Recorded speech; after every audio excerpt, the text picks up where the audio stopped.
印度说一起开个会，巴基斯坦不愿意去，中国说没时间。为了阿富汗那点事儿啊，大家都挺忙的。各位网友，大家好，我是刘小飞。10月10日，印度开始在新德里举办了一个关于阿富汗安全问题的地区对话研讨会，要讨论一下阿富汗的恐怖主义问题、相关安全挑战，还有毒品问题。为了把这个会办得隆重有声色，印度邀请了中国、巴基斯坦、俄罗斯、伊朗，还有中亚5国高级安全官员要出席这次安全会议。但是呢，明明是讨论阿富汗问题，偏偏阿富汗没有被邀请。结果呢，也是可想而知。开会之前，巴基斯坦方面照例是不给印度面子，说我不去。你印度就是个搞破坏的，组织这个会议也带不了和平。巴基斯坦没有必要去白跑一趟。印方嘴也不软，说你爱来不来，邀请你就是走过场走程序。而中国呢也说，我也不去，我是因为日程排不开啊，这个你别介意。印方说你排不开日程，你开视频呢，咱们线上开会还不行吗？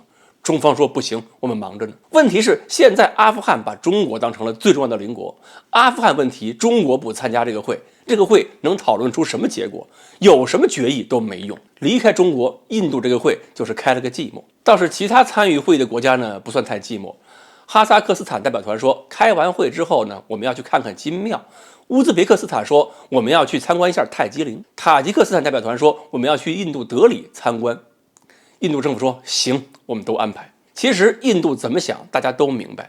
当初印度政府在阿富汗投资是不少，但是阿富汗政权更迭的时候，印度政府的身段呢，也真是不够柔软，非要跟塔利班摆出一副敌对架势。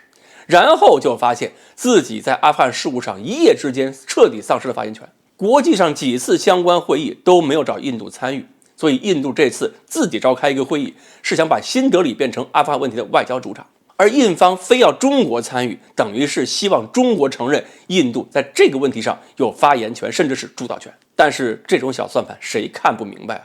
印度一些媒体自己都把印度政府的一些想法说得明明白白，那么中国和巴基斯坦怎么可能为印度政府站台？而且呢，中国政府也确实是忙不过来。印度说10号开会，巴基斯坦呢说是11号也说开会，同样也是要讨论阿富汗问题。巴方呢邀请了中国、美国、俄罗斯，尤其是还邀请了阿富汗。那么10号这一天，阿富汗外长、财长还有贸易部长工作团已经到了伊斯兰堡。双11那天就要跟各方一起展开会谈，所以你看看参与的国家就知道这个会议是很有含金量的，能够真正讨论和解决阿富汗问题。另外呢，就是前一段时间大伙儿也能够注意到的，上个月31号，阿富汗开始向中国出口巴西松子，结果是塔利班这个政府官员集体到机场欢送，中国驻阿富汗大使也参与了仪式，搞得还特别隆重。